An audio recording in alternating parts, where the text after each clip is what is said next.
Welcome to the Listen Up podcast, where we explore hearing loss, communication, connections, and health. Hi, everybody. Dr. Mark Sims here. I'm the host of the Listen Up podcast, where I feature top leaders in healthcare. This episode is brought to you by Listen Up Hearing Centers. I help patients to effectively treat their hearing loss so that they can connect better with their friends and family and remain independent. The reason I'm so passionate about hearing loss is because I lost my brother Robbie twice. First to his hearing loss from radiation to his brain tumor, and then again when he passed away. I only care for ears. I'm the E of ENT. I've taken care of tens of thousands of people with hearing loss and performed over 10,000 ear surgeries over the past 20 years. I'm the founder of Listen Up Hearing Center, and I'm also an author of a book of the same name, Listen Up, A Physician's Guide to Effectively Treating Your Hearing Loss. If you want to learn more about that, go to listenuphearing.com. Today, I have a great guest. It's Dr. Janet Choi. She has a master's in public health and a medical degree. She's a fellow physician who practices otology, neurotology, lateral skull base. She's in the Department of Otolaryngology, head and neck surgery at the University of Minnesota. She's an amazing background. She earned her bachelor's degree in bioengineering at University of California, San Diego, her medical degree and her master's of public health from Johns Hopkins. She completed her ENT residency at University of Southern California. She has a research area that focuses on addressing the problems of low utilization and awareness of hearing healthcare. And that's what we're going to explore today. She recently published a work titled Association of Hearing Test History with Awareness of Hearing Loss and Hearing Aid Use in Older Adults. That's what kind of drew me to her as a guest. We're going to explore this topic today during the podcast. Welcome to the podcast, Janet. Thanks for coming on. Well, thank you. Very excited to be here. Really an honor. Oh, great. So, one of the things I want to talk, I know why I ended up where I ended up, but, how'd you end up in ears? So, as you and I can both attest, otolaryngology, which is the tongue twister name for ear, nose, and throat, is a wonderful specialty for many reasons. But how did you end up in ears, and then particularly also exploring the topic of hearing healthcare and utilization? So that would be a long story, but I'll try to give a short version of it. Okay. How much time do we have? We've got hours. Don't worry. All right. So I was born with a condition called congenital oral atresia in my left ear, meaning that I had a blockage in the ear canal. So there was no connection between the outer ear and the inner ear to conduct the sound. But I was lucky to have normal ear and hearing in my right ear. So I never had any issues with hearing or developing speech growing up. It was later when I was 6 years old, my parents decided me to go through a surgery to fix the blockage in Korea where I grew up. But the bone grew back again as I was growing up, and I was left with this conductive hearing loss in my left ear. And it was only later in my residency and into fellowship that I learned that this is one of the most difficult surgeries to do. So I have that's one of the most common complications or long-term complications of the procedure. So right, exactly. So Dr. Sims knows it very well. So I have so much respect for my surgeon, but now I use hearing aid just in my left ear. So in medical school, I was really fascinated by how hearing loss impacts everyone so differently. I see an older adult who had severe bilateral hearing loss and still doesn't really do anything about it, or only brought into the clinic by his daughter. And I see a young person who has just mild changes in hearing and really devastated by it. Right. So my research has been really focused on understanding the impact of hearing loss in everyday setting, quality of life, mental, physical, and cognitive health, and really finding the ways to improve access to hearing healthcare and devices such as hearing aids and cochlear implants. So, really all these experiences had led me to pursue, ear, nose, throat residency, and then focusing on the ear part of the ENT for fellowship. And here I am. Well, wow. That's a huge topic, obviously, utilization of technology, treating hearing loss and the impact of hearing loss. And that's an evolving and kind of a hot topic right now, is the impact, obviously, on cognition and other things. I was looking over, some of your research, and I know there was an article, it was really interesting. You did an article about anxiety and hearing loss in older adults. Can you talk a little bit about that? I mean, it's not something that people, I mean, I know it exists, but I'm not sure it's something people say, oh, I have a hearing loss. This could be what's making me anxious. And I think it's really something that could be very helpful to be out in the public dialogue. So can you talk a little bit about that? Yeah, of course. Yeah. So really, one of the focus was how hearing loss is associated with mental health. And so a lot of people kind of look at the quality of life, depression, social isolation, and really anxiety is another factor that goes into it, right? And it really has a lot of connection between the quality of life and social isolation, in my opinion. So when these older adults develop hearing loss, they really start to withdraw from a lot of social situations. And they get really anxious about going to these situations when they require them to hear. It could Like be a really party or yeah, multiple dinner exactly. or something, Yeah, right? exactly. A lot of environment, there's a group of people talking. Because what I hear a lot from the patients is that even if they have bad hearing loss, that they do really well in one-on-one setting when they're paying attention. It's more like when they go to the social setting, group party, like you mentioned, that's when it becomes the burdensome burden. And the problem is a lot of older adults actually becomes anxious, like what we found in the study, and they withdraw from those situations. Yeah, so And I mean, it makes sense, right? Anything that makes you feel, gives you negative feelings, anxiety, you right, tend to avoid those circumstances, right? I mean, it's the reason people don't tightrope walk, right? Because it makes you anxious. So, I mean, obviously fear of death, but you know what I'm saying? It's so that, right. right? And so Yeah. you actually measure the anxiety in those patients? Yeah, so this was actually based on the national database called NHANES. And there is a scale that's called GDS. It's one of the anxiety scale. So unfortunately, there have been a lot of epidemiological studies that were collecting the hearing data and also a lot of other functional outcomes, including anxiety. So I was able to access this data to look at the association between hearing loss and anxiety. And so what other things have you explored in terms of finding the connection? So yeah, anxiety is definitely one thing, and then another very interesting thing is definitely the functional outcomes and physical health. So they definitely have a lot of impact on the activity of daily living. That's another thing, and also the cognitive health is a big thing. So one of the data that's also available in this same database is looking at the cognitive health. And then there are multiple measures, such as one that's measuring the executive function, memory, and a couple others. And when we look at the hearing loss and this cognitive function, there is a actual direct independent association, meaning that even when you account for all the other confounders, such as age, race, sex, income, education, all of this accounted for, the hearing loss still continues to be, independently associated with these outcomes. And there's one of the recent studies that came out that also looking at a lot of my studies were based on the cross-sectional studies, meaning that we're looking at the one-time data point, and we know that there is a correlation, but we can't really prove the causation.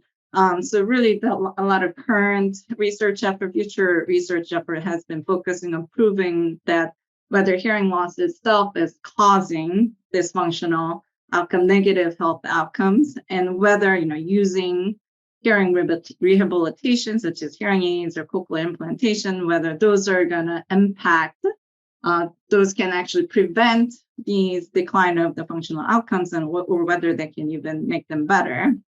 Yeah. And so for the audience, the reason correlation is just two things happen at the same time. The reason the causation is so important is because if there is no causation, the treatment doesn't matter, right? If one doesn't cause the other, then you can't reverse one by treating the other. And so that's, I think, in a non-statistician kind of guy talking about it, that's kind of the boil it down. So, people use this concept of executive or talk about the concept of executive function. And I've heard that from multiple people and I've read about it. Can you help the audience better understand what that means? So executive function, I'm also, not an expert of cognitive functioning, right? But it really comes down to the decisions making process. And one of the studies that they measure in the NHA study is that one of the things they can do is that whether they have the person to kind of count the numbers going forward and also do the same thing on the backward. So this is one of the way to measure their cognitive function. Interesting. And so tell us a little bit about, your recent publication that I referred to. I know you were looking at whether or not people had a prior hearing test and whether or not they were aware of their hearing loss based on that. So can you talk a little bit about what the letter you wrote to JAMA and what it reported and what you were looking at? Right. So this study really kind of started from this U.S. Preventive Service Task Force. So there have been 2 previous task force review about just for the need for routine hearing screening for older adults. There was one in 2012 and another one in 2021. And surprisingly, we were very disappointed because they did not recommend. Yeah, exactly. Surprisingly, the conclusion was that the current evidence is insufficient to assess the balance of benefits and harms of screening for hearing loss in older adults. So despite there having many epidemiological clinical studies showing the high prevalence of hearing loss and its negative impact on older adults, especially, things that we mentioned, social isolation, mental health, and dementia. So I wanted to design a study to look specifically into the potential impact and benefit of hearing testing in older adults. And what we found in the study was striking, that the older adults who had hearing tested within 4 years were 3 times more likely to be aware of their hearing loss and 10 times more likely to use hearing aids. And of course, like we mentioned, we have to interpret these results with caution. This is a cross-sectional study, but so we don't really, have a causal relationship between these associations. But I believe that this data is showing that implementing hearing screening and subsequent hearing evaluation by a specialist, by an audiologist, have a utility in hearing loss awareness and hearing aid use. Well, I think it's important, right? Because what you're describing is the research-based march to us having the powers that be re-explore this issue, and the next time the conclusion not be there's no conclusive evidence to do screening in older adults, and so this is one of those things. You can correct me if I'm wrong, but what you're telling me is people who have had their hearing loss screened and realize they have hearing loss are, 1, realize they have hearing loss, and 2, are more willing to treat their hearing loss, right? And so, it's kind of interesting, and it's very important work, and I admire you for doing it. But it's kind of funny because I'm sure some people go, well, of course they are, right? But actually, you need to have the data to prove that, before we expend, as a society decide to do all this, that it's actually going to make a difference on the back end. Now, there are other areas in medicine where that doesn't happen, but that's neither here nor there because we're looking for a recommendation for hearing screening. Right. Yeah. So that's exactly how we, started going into this project, because even when we were putting the data together, it's such an obvious, intuitive thing to say, right? Yeah, it's such an intuitive thing. Of course, there's going to be an association, but really showing with the numbers, I think that's what's going to contribute to the changes that could happen in the future. So what's the next step in terms of working in that area? Like, what else do we need to show? Right. Or not we, it's you, to be honest with you, it's not me. What else do you and the research field in this area need to demonstrate to get to kind of where we need to be I'm sure when they do this assessment, they kind of make it pretty obvious what evidence is lacking. So what evidence do we need to create to get where we want to be? Right. So I really think that the most important conclusion from the study that we've published is that there should be further research effort to really understand the benefit associated with the routine hearing screening for older adults before the next task force review. And one of the things that came up during this review was that whether hearing screening can really, objectively find the hearing loss. So that's one of the things, because there are so many screening methods that are out there, and there is no one good screening method that have been proposed to work for these older adults. They were specifically looking at the 50 years and older population. So that's one thing that we could do, right? So trying to You find mean actually formulate a screening methodology? right, exactly. That's one thing, because one way to do it is just asking one question in a primary care setting, right? So starting with that one subject, asking about the subjective hearing loss. Do you have a hearing loss? So that's one way that got introduced in that review. It also talks about other things like a whisper test, a finger rub test to the ear, Yeah. which one works the best. Then the problem was that there is no one good screening method that can be applied in a financially conservative way at this Yeah, point. I'll be honest, I think it's going to have to be some sort of objective measurement tool. Right. I looked at some of that data, and one of the things I will tell you in my practice is I do not believe subjective reporting of hearing loss is very correlative with people's hearing loss. And so when you look at all of these surveys that were developed several decades ago that people continue to use, and I'm not saying they don't have utility, but they don't correlate with the audiogram. Right. Right. So they correlate with people's perception of their deficit, which is important. But if people are looking for that as a correlation to actual hearing loss, that's Mhm. not true. So it's different. You're measuring people's motivation based on their perception, but Mhm. you're not able to correlate the survey results with their actual hearing loss. And so I think subjective perception of hearing loss is, I mean, personally, I'm just kind of telling you, I don't think that's where I think it's going to have to be an objective measure. Right, I totally agree. And data has actually showed that there's a lot of this concordance between the objective measure of hearing and subjective measure of hearing, especially for older adults. So this is probably not the best way to do Well, it. even family members. Right. And Yeah. so Yeah. my philosophical take on this is people believe that the ability to communicate effectively means you hear well, and that's not true Mhm. because of compensatory mechanisms of speech reading, contextual processing, things that the brain's able to do to make up for hearing loss. People do not perceive their hearing. Mhm. Yeah, yep, exactly. So, kind of getting it from the significant other, that's one of the ways to do it. But I That's a totally good idea agree. too. Yeah. Yeah.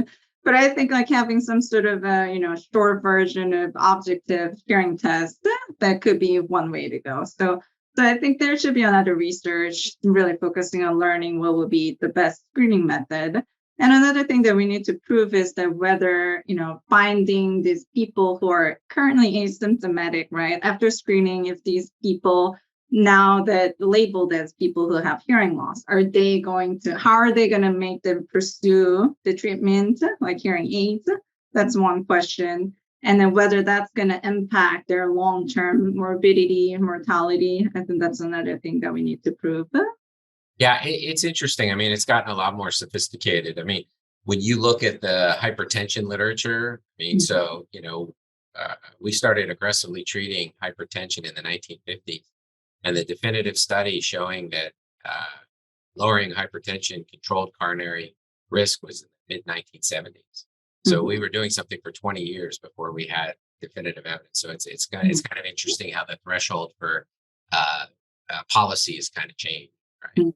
Right, right. So the other thing, obviously, is we don't necessarily need a governing body to tell us. We can convince our medical peers to do it regardless, and that's another initiative that I think is because even if you get a governing body to tell you should do it, you still have to convince your peers to do it, which I think is an interesting challenge in and of itself.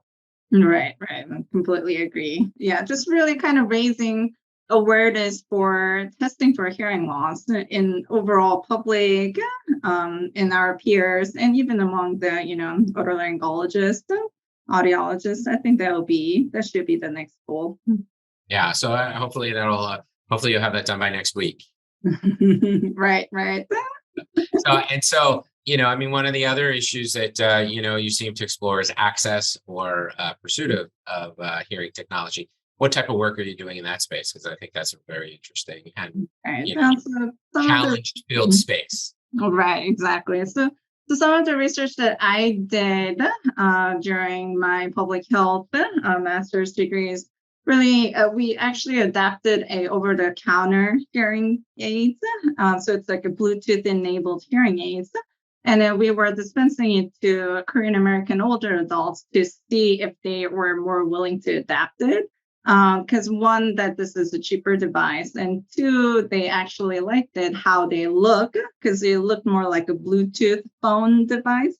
compared to the regular hearing aids, they thought that it makes them look older. So when we basically gave, it was a pilot study that we gave this over-the-counter type of hearing aids to these participants to see if they actually were able to use it, whether they liked it. So, and then we did an interview at the end of the study to learn more about what we can do to make hearing care more accessible for these patients. And what we found from that study was that this device was actually very well received for all these patients for reasons that I mentioned. But it was more, and another thing that was important was that I was there as a medium person to really have them draw them into the study and really get them tested for the hearing loss. And we were really educating the participant. And we also enrolled the participant's significant other to teach them the communication strategies of what they can do at home to improve this communication experiences for them. And I think that part really made difference for them to accept this device and use it for this period of time. So I think that's another thing that it can be implemented at a larger scale. Really having the family involved when we're talking to people with hearing loss, so they can learn about what the problems, what are difficult situations when these patients are having, and have them understand hearing loss and make them easier to adjust to those situations and use the hearing aids at the same time. Really encourage them to use hearing aids at the same time.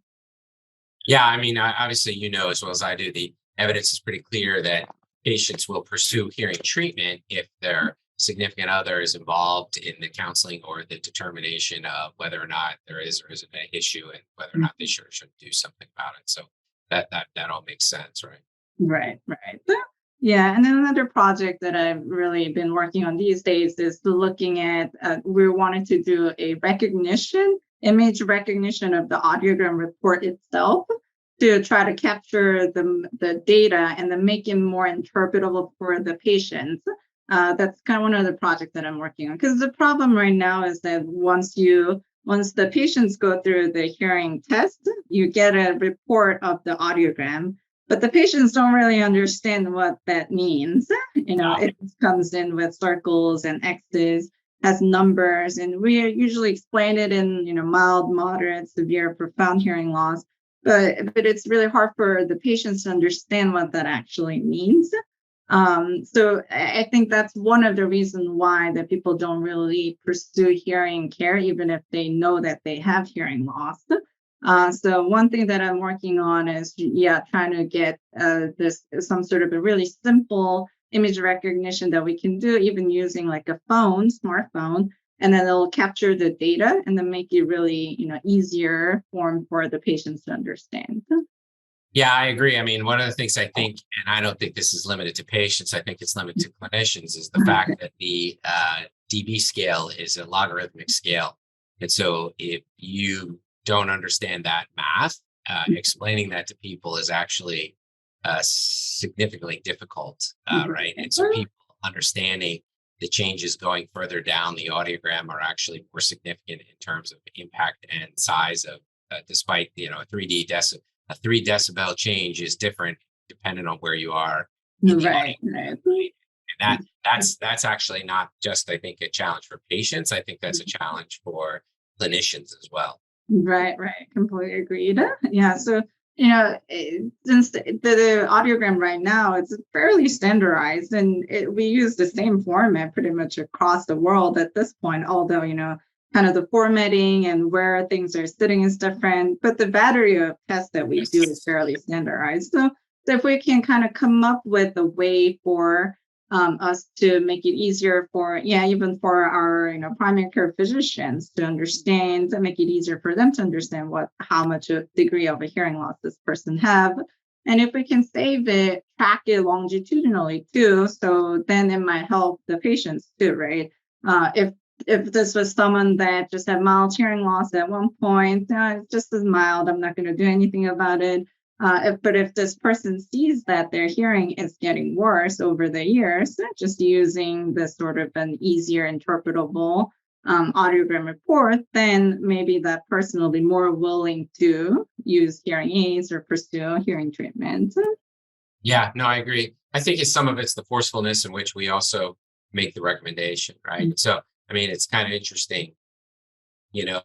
Question I always ask is, what's a little bit of high blood pressure? Right. Right. And so people don't say you have mild high blood pressure, let's sit on it. They say you have mild high blood pressure, it's high blood pressure. Let's do something about it. So Right. I think there's a mindset about that as well. So that I think we have to kind of contextualize the impact. And if we show that normalizing your hearing reduces the risk of dementia and other comorbidities, then even under treatment or having a mild hearing loss, there's an argument. And as you probably are aware, the evidence is pretty good, strong, that even being at the bottom part of normal has impacts on people. So it'll be interesting, because that's the other thing. Obviously, as you know, the divisions in the audiogram are arbitrary in and of themselves. What is normal, mild, moderate to severe, severe to profound? Somebody just kind of divided up the territory, and it doesn't necessarily correlate with function. Yeah, I think a lot of times that patients ask, so how much of a hearing loss do I have? Is Percentage, right? They want to know.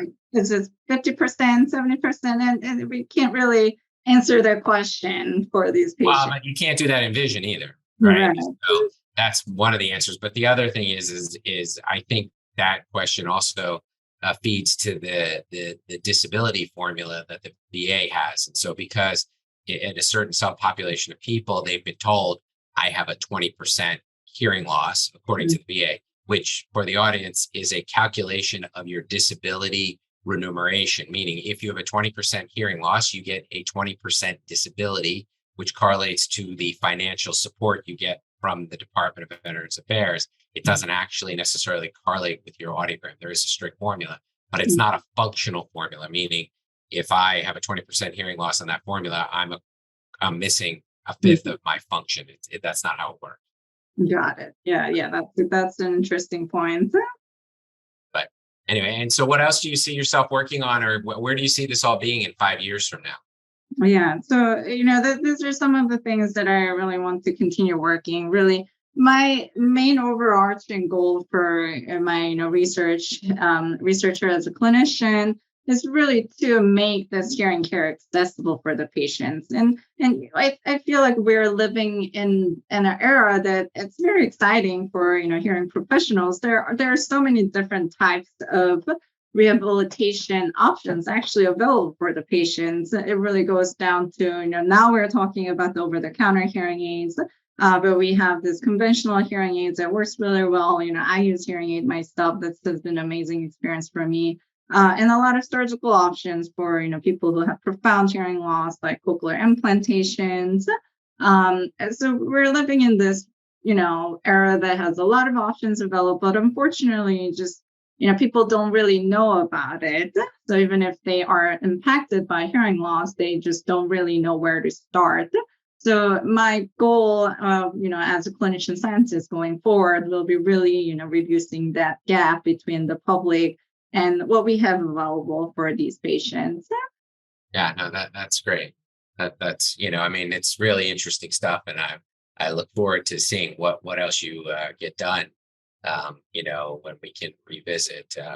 And for the audience, this is Dr. Janet Choi. She's in the Department of Otolaryngology, head and neck surgery at University of Minnesota. She's a otologist, neurotologist there. So Janet, tell me, what's your favorite sound? So my favorite sound is the sound of K-pop. So I grew up listening to Korean pop music, and I still listen to it when I'm driving or in the operating room. This is a way to connect with my, family and friends who are back in Korea. It's amazing now that K-pop has become so popular in the U.S. and I can hear these musicians on major U.S. radio stations, and never thought that this would happen when I first moved here, in high school. So that will be my favorite sound. Some of the artists seem ageless in some ways. Right, exactly. They don't seem to be aging, but I suspect they are, or they're replacing them. I can't tell. So, right. So, well, this has been a great topic. I really appreciate you you coming on, you and both your cat. That's behind you, which is great. Oh, yes. If people wanted to get a hold of you, Jenna, how would they get a hold of you? Yeah, electronically is perfect. I have LinkedIn account, except that I found that there are 100 other Janet Choi's on LinkedIn. So you may have to try to find otologist, neurology. Yeah, MD Janet Choi.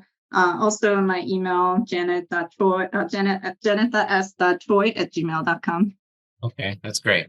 Well, thank you so much for coming on. This has been a great episode. This is a really important topic. I appreciate your work in this very interesting area, and I appreciate you coming on to discuss it with the audience. Thanks so much. All right, thank you. Thanks for tuning in to the Listen Up podcast. We'll see you again next time, and be sure to click subscribe to get updates on future episodes.